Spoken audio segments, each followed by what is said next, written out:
कुठला महामार्ग रोखून धरला?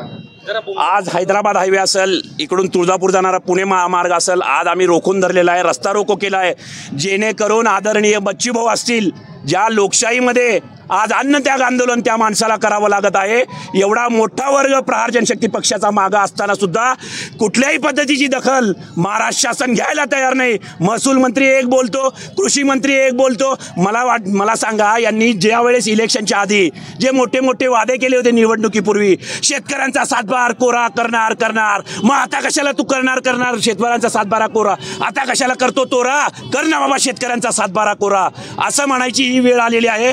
खरं तर शेतकऱ्यांचं, दिव्यांगांचं सरकार सामान्य जनतेचं सरकार नसून लोकशाहीत एका माणसाला अन्नत्याग करावा लागतो, याचं फार दुर्दैव वाटत आहे।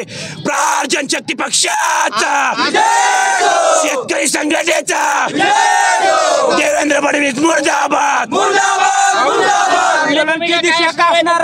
पुढच्या भविष्यातल्या आंदोलनाची दिशा असेल, नागपूरमध्ये आम्ही घुसायला मागं पुढे बघणार नाही, पालकमंत्र्याच्या घरी घुसायला मागं पुढे बसणार नाही। इथं जेवढे आमदार आहेत बीजेपीचे, त्यांच्या घरासमोर आक्रमक आंदोलन केल्याशिवाय आम्ही या माध्यमातून सांगतो राहणार नाही। आज काय केले भाऊ आंदोलन? आज रस्ता रोको केलेला, हैदराबाद हायवे असेल, इकडून पुणे असेल, तुळजापूर रोड असेल, या सगळ्या इथून जे काय मार्केट यार्ड चौकातून वाटा फुटतात, हा मेन हायवे आम्ही आज जाम केलेला आहे आणि भविष्यात फार मोठ्या प्रमाणात आम्ही आक्रमक आंदोलन करू। आदरणीय बच्चूभाऊंना न्याय देण्यासाठी, शेतकऱ्यांना न्याय देण्यासाठी, विधवा महिलांची पेन्शन 6000 करण्यासाठी, अनेक गोष्टीसाठी, वेगवेगळ्या मागण्यांसाठी अमरावती मोजरी आहे ते बच्चूभाऊ उपोषण करत आहेत। अन्नत्याग, लोकशाहीमध्ये जर एखाद्या 4 वेळा आमदार असणाऱ्या माणसाला अन्न सोडावं लागतं, मग या शासनाचा किती मोठ्या प्रमाणात आम्ही धिक्कार करायचा, किती आंदोलन करतो।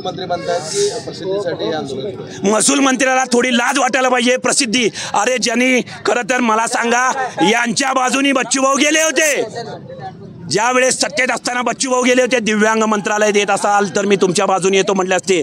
मग हे त्याग नाही का? हा त्यांना दिसत नाही का? आज अन्न त्याग केलेला आहे तो दिसत नाही का?